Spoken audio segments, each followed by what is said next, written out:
कटिहार जिले के अहमदाबाद क्षेत्र में एक शांतिपूर्ण जुलूस निकाला गया। ये जुलूस दोपहर 2 बजे बैरिया फील्ड से शुरू हुआ, जो पहाड़पुर बांध, पश्चिम टोला पहाड़पुर, नीरपुर चन्नी, गोपालपुर चौक और अहमदाबाद करबला से होता हुआ इंद्रावती उच्च विद्यालय फील्ड, अहमदाबाद पर आकर समाप्त हुआ। आयोजकों ने बताया कि इस जुलूस का उद्देश्य मुस्लिम समुदाय द्वारा दान की गई वक्फ संपत्तियों की रक्षा के लिए जन जागरूकता फैलाना और सरकार के इस संशोधन बिल के प्रति अपना विरोध दर्ज कराना है। बिल के माध्यम से वक्फ की संपत्तियों जैसे मस्जिद, मदरसा, ईदगाह, कब्रिस्तान, मजार, खनकाह व अन्य धार्मिक स्थलों के अस्तित्व और स्वायत्ता पर खतरा मंडरा रहा है। जुलूस में बड़ी संख्या में स्थानीय लोग शामिल हुए। प्रदर्शनकारियों ने शांतिपूर्ण तरीके से अपनी मांगों को रखा और सरकार से बिल को वापस लेने की अपील की।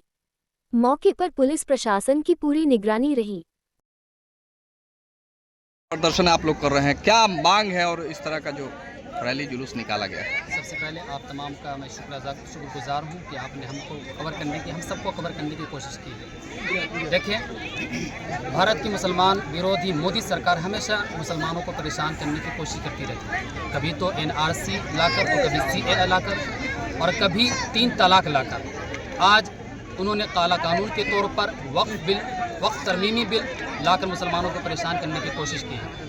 जैसे देखिए, वक्फ जो होती है, ये वक्फ मुसलमानों के पूर्वजों के द्वारा दान किया हुआ प्रॉपर्टी है और संपत्ति है।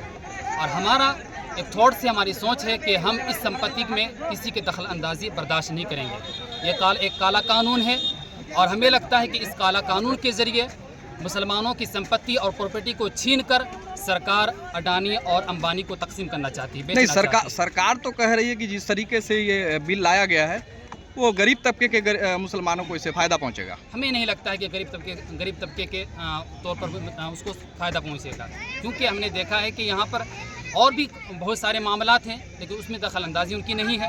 लेकिन सिर्फ हमारे मुसलमानों की प्रॉपर्टी में क्यों इस तरह दखल अंदाजी कर रहे हैं? क्या आप लोग मांग करते हैं? यही मांग करते हैं कि इस काला कानून को वापस लें। जब तक वापस नहीं लेंगे हम इसी तरह एहतजाजात करते रहेंगे। क्या नाम है? मेरा नाम मोहम्मद रेहान सकाफ़ी शफी। क्या फ़ायदा पहुंचने वाला है, क्या नुकसान? इससे नुकसान ही पहुंचने वाला है। अभी हमारे साथ आप मीडिया बंधुओं ने एक सवाल कहा था कि बीजेपी की सरकार बोल रही है महिलाओं के लिए फ़ायदा है। अब एक बात बताएं, वो बीजेपी जो है फुल बहुमत से सरकार बनाती है और वो मुसलमानों के फ़ायदे के लिए बात करती है। आप ही बताएं, कोई एक भी मंत्री तक उसका मुसलमान नहीं है।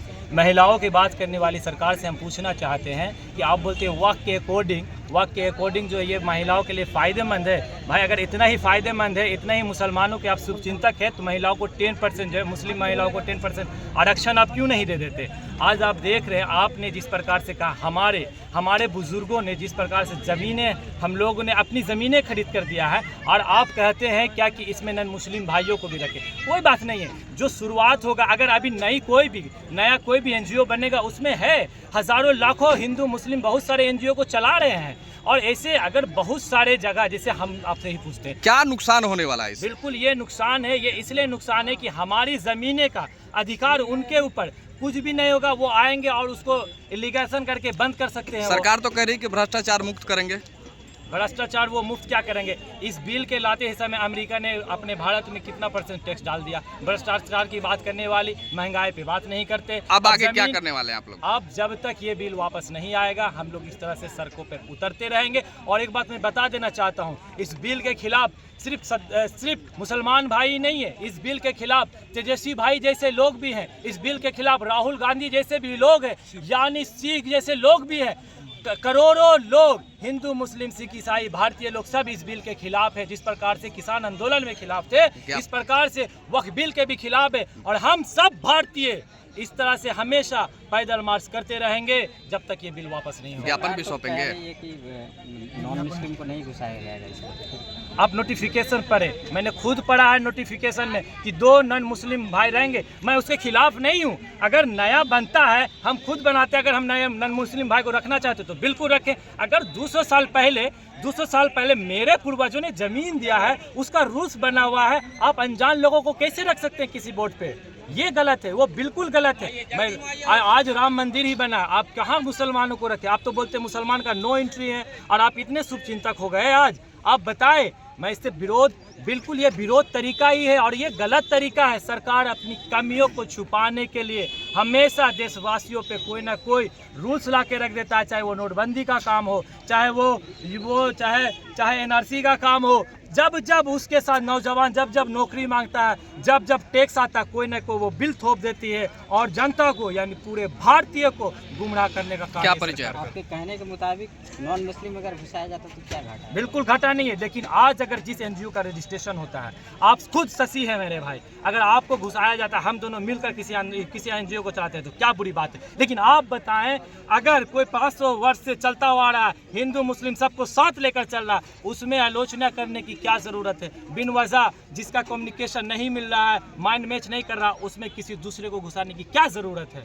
इस चीज़ के लिए हम लोग खिलाफ है। अब महिलाओं की बात करते हैं, महिला खुद हज़ारों एनजीओ अकेला चला रही है, लेकिन जिसका जो कम्बिनेशन है, मैं बता देना चाहता हूँ, हज़ारों स्कूल्स ऐसे हैं जिसने मुसलमानों ने दान किया। बैरिया मध्य स्कूल का खुद ज़मीन दाता मुसलमान है, वो कभी जाता है कि ये ज़मीन हमें दे दे, वो कभी नहीं कहता। लेकिन हमारा मदरसा चल रहा है, हमारा स्कूल चल रहा है, हमारा स्कूल नहीं, हमारी कब्रिस्तान है, उसमें दखल अंदाजी करने की क्या ज़रूरत है।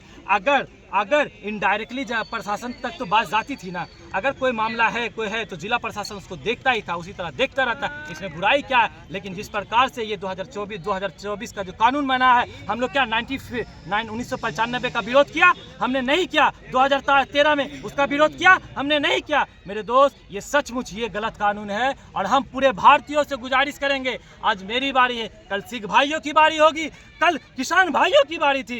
इस तरह से ये सरकार किसी की नहीं है, हम उसका साथ देंगे, लेकिन वो गलत करेगा तो क्यों देंगे, हम सड़कों पे क्यों नहीं आएंगे। आज वो हर एक युवा को अग्निवीर जैसा संस्था लाई, ला के परेशान करने का काम करता। ईच एंड एवरी वर्गों को उन्होंने परेशान किया है, महंगाई को लेकर, नोटबंदी को लेकर, एनआरसी को लेकर, तलाक को लेकर, यहाँ तक कि फिर वक्फ बोर्ड बिल को लेकर। लेकिन उसको ये नहीं नजर आता है कि हम जाएं जरा चीन को हटाने का काम करें। यही बात है। इसलिए आप तमाम लोगों से मैं गुजारिश कर रहा हूँ, ये वक्फ बिल जब तक वापस नहीं आएगा, हमारा पूरा देशवासी, हिंदू मुस्लिम सिख ईसाई सभी महागठबंधन के लोग, हम लोग एक होकर सड़कों पे उतरते रहेंगे, चाहे हम सद्दाम हो या मेरा दोस्त कोई सीरी हो। आज मैं लाखों की तादाद में मेरे दोस्त सीरी लोग भी यहाँ पे उपस्थित थे और रहेंगे। धन्यवाद। करता देखिए, हमारे और कार्यकर्ता अपने अपने प्रखंड में कर रहे हैं और नहीं, अहमदाबाद में भी कई वर्गों के लोग हैं।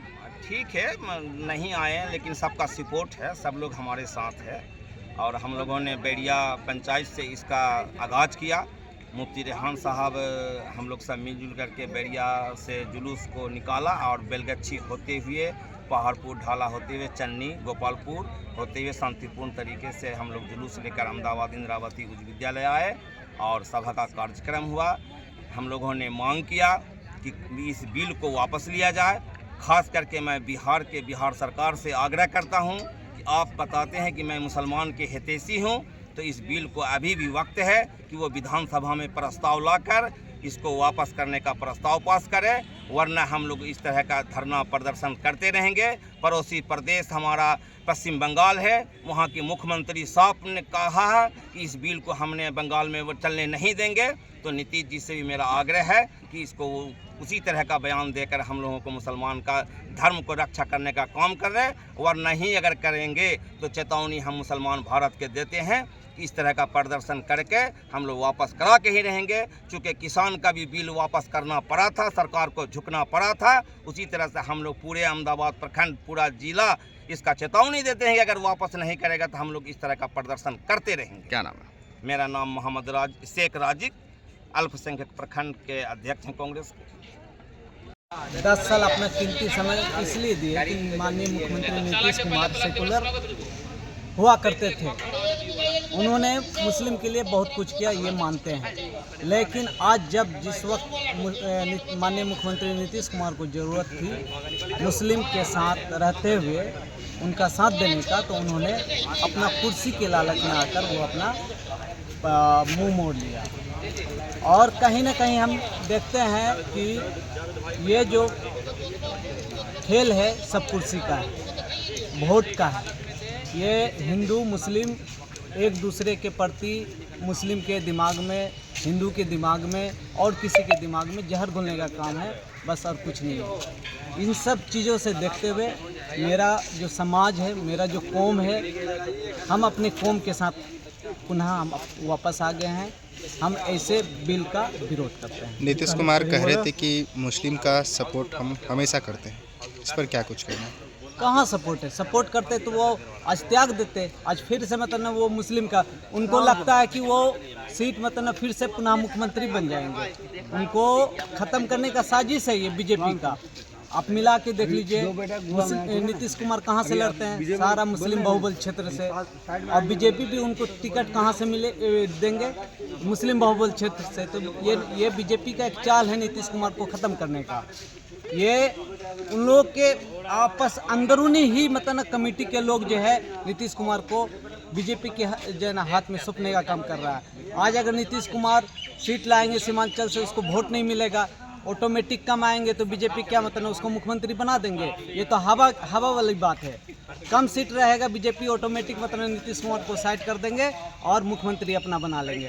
जो लगता है कि आने वाले विधानसभा में कुछ असर होगा इसका? बहुत बड़ा असर पड़ेगा। नीतीश कुमार अभी भी चाहे तो वापस मतलब जो ना बीजेपी से हट जाए, वरना मतलब उसका कुर्सी मतलब वो जो सोच रहे हैं कि उनको कुर्सी मिल जाएगा, कुर्सी मिलने वाला नहीं है। बीजेपी का ये बहुत बड़ा साजिश है जिसमें वो नीतीश कुमार पूरी तरीके से फंस चुके हैं। क्या परिचय आपका? मेरा नाम मोहम्मद फयाज खान है, जदयू के पूर्व जिला सचिव हूँ। रैली का आयोजन किया गया था, क्या कुछ मांग थी? इसमें मांग था कि वक्फ बिल जो भारत सरकार जो लागू किया है मुसलमान के खिलाफ, उसका हम लोगों ने प्रदर्शन किया है कि वक्फ बिल वापस ले और हम लोग जैसे पहले थे वैसे रहे, ताकि हमारी संपत्ति हमारे पूर्वजों की संपत्ति है, उस पर किसी का अधिकार ना हो। इसलिए कि ये संपत्ति हमारे पूर्वज ने दिया है और इसको हम लोग अच्छा तरह से यूज कर रहे हैं। इस पर किसी तरह का कोई कष्ट नहीं होना चाहिए। क्या परिचय आपका? मेरा नाम करीम।